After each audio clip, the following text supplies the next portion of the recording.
What is up, folks? Welcome back to another Budget Monk 119 video. Guys, I'm playing through a series as Austria, and I wanted to show some real pro tips, basically. Unfortunately, it is the nature of a series where, as you go throughout it, there doesn't seem to be as much viewer retention and so on, which is understandable. But I did want to do a standalone video on this because I feel like it is a real contribution to the EU4 community, and that is how to deal with the Protestant Reformation. So I started a game here as Austria, and this is coming from Austrian approach or any Catholic emperor's approach. So, for example, Bohemia or anybody that you wanted to become elected as emperor quickly. And I told myself that I was not going to go for the Union. I was not going to go for the Union over Hungary or Bohemia. Nothing RNG related whatsoever. It just so happens, of course, that's how life is, I suppose. I was just handed the Burgundian inheritance. I wasn't even at war with him. France and Burgundy went to war and I got the inheritance, so there you go. I told myself that I was just going to casually play and I was only going to take clean, decisive victories against nations who looked vulnerable, for example, Venice. Now, that just happens to be what I'm doing right now, is fighting Savoy, as I have not reigned in Italy, and Italy has left the empire. So I'm, I didn't get the reign in Italy, no unions. I did get the inheritance, and Savoy's actually excommunicated here. So I'm going to be taking many of his provinces here at the cost of reduced aggressive expansion.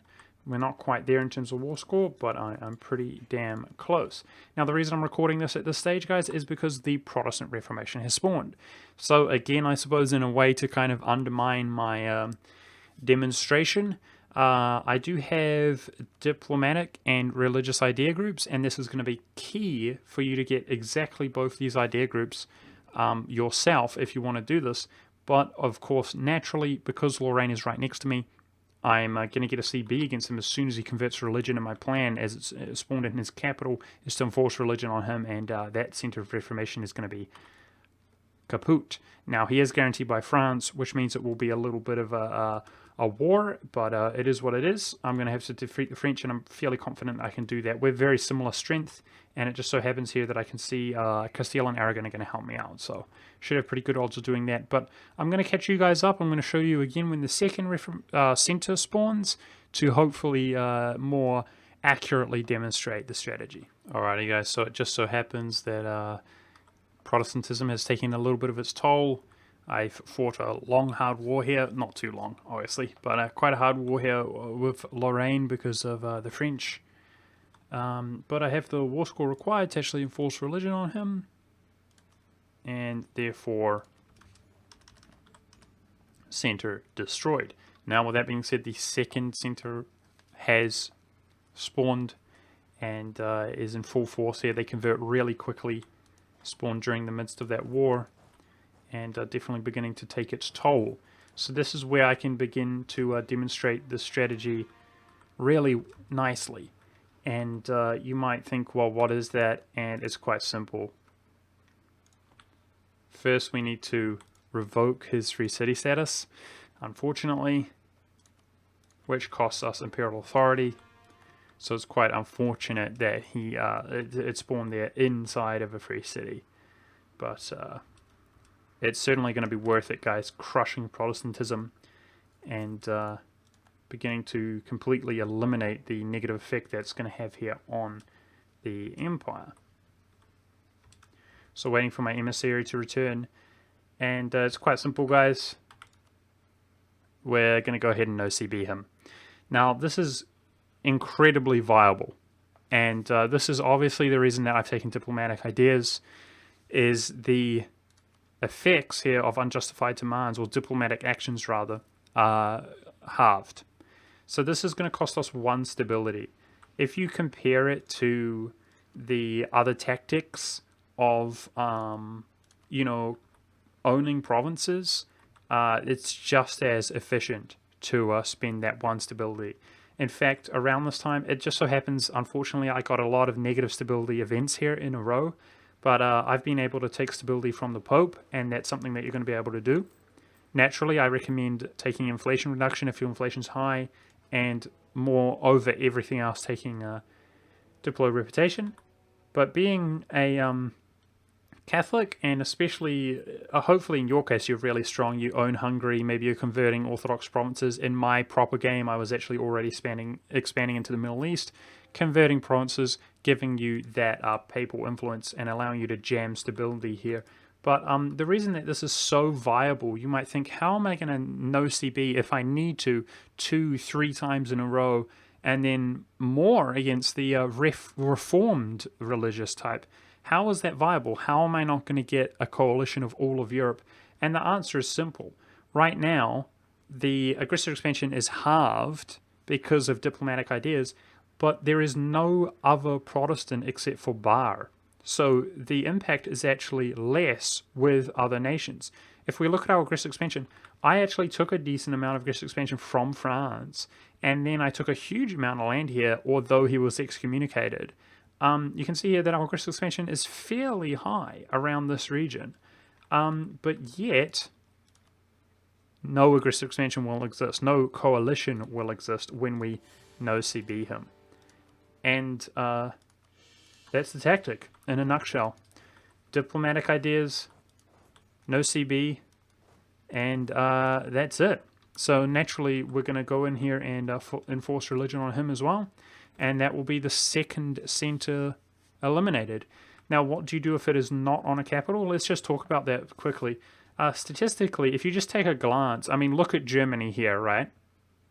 Statistically, the centers of reformation will spawn in a capital city. It's more likely. I mean, if you look at, these are all one province minors, this area. And of course, it will be subject to change based on your game. But if we look at this whole area, basically it could spawn in these 4, 5, 6, 7, 8, 9, 10, 11, 12, 13, 14, around, well, the point is you can see in this area, at least, there are more capitals than not. Now, when you start looking at Bohemia and Brandenburg and other medium-sized nations, it can become an issue to where it's not inside a capital. But I'll tell you what, if you don't have at least some of your centers inside capitals, you're extremely unlucky. But with that being said, naturally, being the emperor, we can actually take any province and core it up. And that is exactly what you'll do, is if it is not inside a capital, you take the province. Now, having religious ideas, it gives you that 3 missionary strength, and then the 2 missionary strength versus heretics. So this actually completely counteracts the -5 to conversion strength, local missionary strength, completely by religious ideas. Now in this case, if you do have your next idea group, which is not here, or here, but at 10, if you get 1 more, you have that missionary strength there, which will make you absolutely kill everything as Austria. But regardless, I save this to be able to just take a missionary strength on demand. And the reality is, guys, that non-capitals inside the empire are, there we go, we've got another religious missionary strength right there. Non-capitals inside the empire at this stage of the game are just not high development, guys. So the reality is, with a missionary advisor, I guarantee you that you will be able to convert the province thanks to missionary ideas.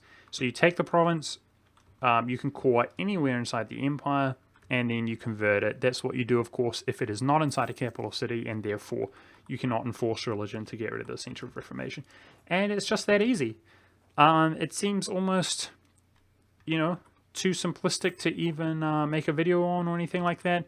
But like I said, I've seen other people making videos on the topic, and it doesn't have to be that complicated, guys. So I hope you appreciate this, and have fun being absolutely magnifique, glorious emperor yourself.